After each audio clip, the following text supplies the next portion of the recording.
നമസ്കാരം, എല്ലാവർക്കും സ്വാഗതം. ഇന്നത്തെ ഡെയിലി അപ്ഡേറ്റ്സിലേക്ക്. ഇന്ന് 2026 മാർച്ച് മാസം 7-ാം തീയതി ശനിയാഴ്ച.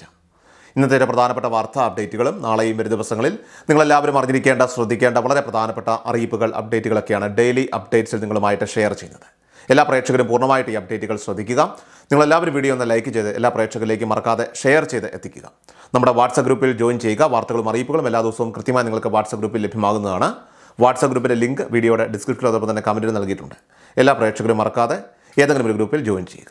ഏറ്റവും ആദ്യത്തെ പ്രധാനപ്പെട്ട വാർത്താ അപ്ഡേറ്റ്, യുദ്ധത്തെ തുടർന്ന് രാജ്യത്ത് ഇന്ധനക്ഷാമം രൂക്ഷമായേക്കും. ക്രൂഡ് ഓയിലിനേക്കാൾ ഉപരിയായിട്ട് LPG, LNG വിതരണത്തെക്കുറിച്ചാണ് ഇന്ത്യ കൂടുതൽ ഇപ്പോൾ ആശങ്കപ്പെടുന്നത്. ഇന്ത്യ ഉപയോഗിക്കുന്ന പാചകവാതകത്തിൻ്റെ 80 മുതൽ 85% ഇറക്കുമതി ചെയ്യുന്നതാണ്. ഇതിൽ ഭൂരിഭാഗവും വരുന്നത് ഹോർമുസ് കടലിടുക്ക് വഴിയാണ്. ക്രൂഡ് ഓയിലിന് ഉള്ളതുപോലെ തന്നെ LPGക്ക് വലിയ തോതിലുള്ള തന്ത്രപ്രധാന ശേഖരം ഇന്ത്യയിലില്ല എന്നത് പ്രതിസന്ധിയുടെ ആഴം കൂട്ടുന്നു. ഹോർമുസ് കടലിടുക്ക് ദീർഘകാലത്തേക്ക് അടച്ചിടുകയാണെങ്കിൽ രാജ്യത്ത് പാചകവാതക വിതരണത്തിൽ കടുത്ത ക്ഷാമം നേരിടാനുള്ള സാധ്യതയുണ്ടെന്ന് വിപണി വിദഗ്ധർ ഇപ്പോൾ മുന്നറിയിപ്പ് നൽകുന്നു. പ്രതിസന്ധി നീണ്ടാൽ LPG വിതരണത്തിൻ്റെ പരിധി ചുരുക്കേണ്ടി വരുമെന്നാണ് റിപ്പോർട്ടുകൾ. നിലവിൽ രാജ്യത്ത് ഒരു ഗാർഹിക ഉപഭോക്താവിന് വർഷം 15 സിലിണ്ടറുകളാണ് ലഭിക്കുന്നത്.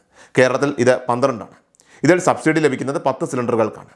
എന്നാൽ യുദ്ധത്തിന് ഉടൻ പരിഹാരമായില്ലെങ്കിൽ പ്രായപൂർത്തിയാകാത്ത കുട്ടികൾ വാഹനം ഓടിക്കുന്നത് തടയാനായിട്ട് മോട്ടോർ വാഹന വകുപ്പും പോലീസും അതീവ കർശനമായ നിയമ നടപടികളുമായിട്ട് ഇപ്പോൾ മുന്നോട്ട് പോവുകയാണ്. 18 വയസ്സിൽ താഴെയുള്ള കുട്ടികൾ വാഹനം ഓടിച്ച് പിടിക്കപ്പെട്ടാൽ അതിൻ്റെ ഉത്തരവാദിത്വം കുട്ടികളിൽ മാത്രം ഒതുങ്ങില്ല, മറിച്ച് വാഹന ഉടമയിലേക്കും കുട്ടിയുടെ രക്ഷിതാക്കളിലേക്കും അത് നീളുന്നതാണ്. നിലവിലെ നിയമപ്രകാരം ഇത്തരത്തിൽ പിടിക്കപ്പെടുന്ന വാഹന ഉടമയ്ക്കോ രക്ഷിതാവിനോ 3 വർഷം വരെ തടവ് ശിക്ഷയും കനത്ത തുക പിഴയും ലഭിക്കാം. കൂടാതെ കുറ്റം ചെയ്യുന്ന കുട്ടികൾക്ക് 25 വയസ്സ് തികയുന്നതുവരെ ഡ്രൈവിംഗ് ലൈസൻസ് എടുക്കാനും അനുവാദമുണ്ടാവില്ല.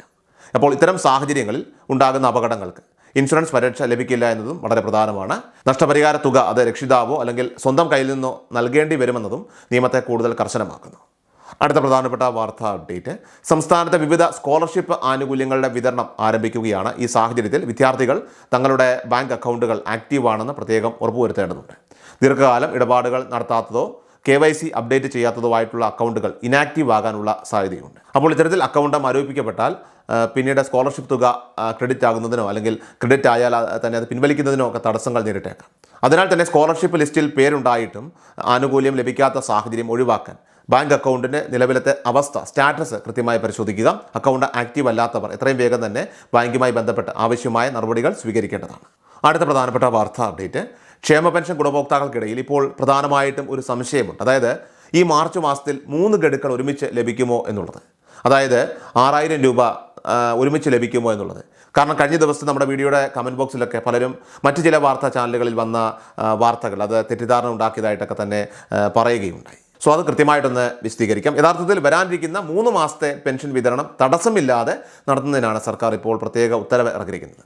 ലോക്സഭാ തെരഞ്ഞെടുപ്പ് അടുത്തിരിക്കുന്ന സാഹചര്യത്തിൽ പെരുമാറ്റച്ചട്ടമൊക്കെ തന്നെ നിലവിൽ വന്നാൽ പുതിയ ഉത്തരവുകൾ ഇറക്കുന്നതിനോ അല്ലെങ്കിൽ ആനുകൂല്യം കൃത്യമായിട്ട് വിതരണം ചെയ്യുന്നതിനോ തടസ്സങ്ങൾ ഒരുപക്ഷെ ഉണ്ടായേക്കാം.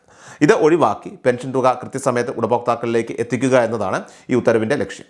അതായത് ഓരോ മാസത്തെയും അവസാന വാരത്തിൽ തന്നെ പെൻഷൻ തുക വിതരണം ചെയ്യുമെന്നാണ് സർക്കാർ ഇപ്പോൾ നിർദ്ദേശിച്ചിരിക്കുന്നത്. മാത്രമല്ല ഗുണഭോക്താക്കളുടെ എണ്ണം കൃത്യമായി തിട്ടപ്പെടുത്തി മാസാവസാനം തന്നെ ഫണ്ട് അനുവദിച്ചുകൊണ്ട് തുക അക്കൗണ്ടുകളിലേക്കോ കൈകളിലേക്കോ എത്തിക്കുന്നതാണ്. എന്നാൽ ഇപ്പോൾ ഇതാ ചില മീഡിയ ചാനലുകളിലൊക്കെ ചില വാർത്തകൾ പ്രചരിക്കുന്നുണ്ട്. അതായത് 3 മാസത്തെ തുകയൊക്കെ ഒരുമിച്ച് ലഭിക്കുമെന്നുള്ളത്. ഈ വാർത്ത അടിസ്ഥാനരഹിതമാണ്. 3 മാസങ്ങളിലായിട്ട് കൃത്യമായ ഇടവേളകളിൽ പെൻഷൻ ലഭിക്കുമെന്ന് ഉറപ്പാക്കുകയാണ് സർക്കാർ ഇതിലൂടെ ഇപ്പോൾ നിർദ്ദേശിച്ചിരിക്കുന്നത്. മാർച്ച് മാസത്തെ ക്ഷേമ പെൻഷൻ ചിലപ്പോൾ നമുക്ക് 2 മാസത്തെ തുകയായിട്ട് ഒരുമിച്ച് പ്രഖ്യാപിക്കാനുള്ള സാധ്യതയുണ്ട്. അതായത് ഏപ്രിൽ മാസത്തിലെ പെൻഷൻ കൂടി വിഷു, ഈസ്റ്റർ ഒക്കെ പ്രമാണിച്ച് മുൻകൂട്ടി വിതരണം ചെയ്തേക്കാം. ഏപ്രിലിൽ തെരഞ്ഞെടുപ്പ് നടക്കുന്നത് കൂടി കണക്കിലെടുത്താൽ മാർച്ച് മാസത്തെ തുക അത് വൈകിപ്പിക്കുകയോ മെയ് മാസത്തെ അത് നേരത്തെയാക്കുകയോ ഒക്കെ ചെയ്തുകൊണ്ട് 2 ഗഡുക്കൾ ഒരുമിച്ച് നൽകാനാണ് കൂടുതലും സാധ്യത. എന്തായാലും 2 മാസത്തെ തുക നമുക്ക് ലഭിക്കുമെന്നാണ് പ്രതീക്ഷിക്കുന്നത്. ഇനി അതിൽ അറിയിപ്പുകളൊക്കെ തന്നെ വരേണ്ടതായിട്ടുണ്ട്. എന്നാൽ 3 മാസത്തെ തുകയൊന്നും ഒരുമിച്ച് വിതരണം ഉണ്ടാകില്ല എന്ന കാര്യം പ്രത്യേകം മനസ്സിലാക്കുക. ഏറ്റവും അവസാനമായിട്ട് സംസ്ഥാനത്തെ സ്വർണ്ണവില പരിശോധിച്ചാൽ സംസ്ഥാനത്തെ സ്വർണ്ണവിലയിൽ ചാഞ്ചാട്ടം തുടരുകയാണ്. വെള്ളിയാഴ്ച മാർച്ച് 6-ാം തീയതി സ്വർണ്ണവിലയിൽ ഇരട്ട ഇടിവ് രേഖപ്പെടുത്തി. രാവിലെയും ഉച്ചയ്ക്കുമായിട്ട് ഗ്രാമിന് 160 രൂപയും പവന് 1280 രൂപയുമാണ് കുറഞ്ഞത്. രാവിലെ 22 കാട്ട് സ്വർണ്ണത്തിന് ഗ്രാമിന് 70 രൂപയും പവന് 560 രൂപയും കുറഞ്ഞിരുന്നു. ഗ്രാമിന് 14,860 രൂപയിലും പവന് 1,12,880 രൂപയിലുമാണ് വ്യാപാരം നടന്നത്. ഉച്ചയ്ക്ക് 22 കാട്ട് സ്വർണ്ണത്തിന് ഗ്രാമിന് 90 രൂപയും പവന് 720 രൂപയും കുറഞ്ഞു. ഗ്രാമിന് 14,770 രൂപയിലും പവന് 1,18,160 രൂപയിലുമാണ് പിന്നീട് വ്യാപാരം പുരോഗമിച്ചത്. ഡെയിലി അപ്ഡേറ്റ്സ് പൂർണ്ണമാവുകയാണ്. എല്ലാവരിലേക്ക് നിങ്ങൾ ഈ അപ്ഡേറ്റ്സ് ഇപ്പോൾ തന്നെ ഷെയർ ചെയ്യുക. നമ്മുടെ വാട്സ്ആപ്പ് ഗ്രൂപ്പിൽ ജോയിൻ ചെയ്യുക. വാർത്തകളും അറിയിപ്പുകളും എല്ലാ ദിവസവും കൃത്യമായി നിങ്ങൾക്ക് വാട്സ്ആപ്പ് ഗ്രൂപ്പിൽ ലഭ്യമാകുന്നതാണ്. വാട്സ്ആപ്പ് ഗ്രൂപ്പിൻ്റെ ലിങ്ക് വീഡിയോയുടെ ഡിസ്ക്രിപ്ഷനിൽ അതോടൊപ്പം തന്നെ കമൻറ്റിൽ നൽകിയിട്ടുണ്ട്.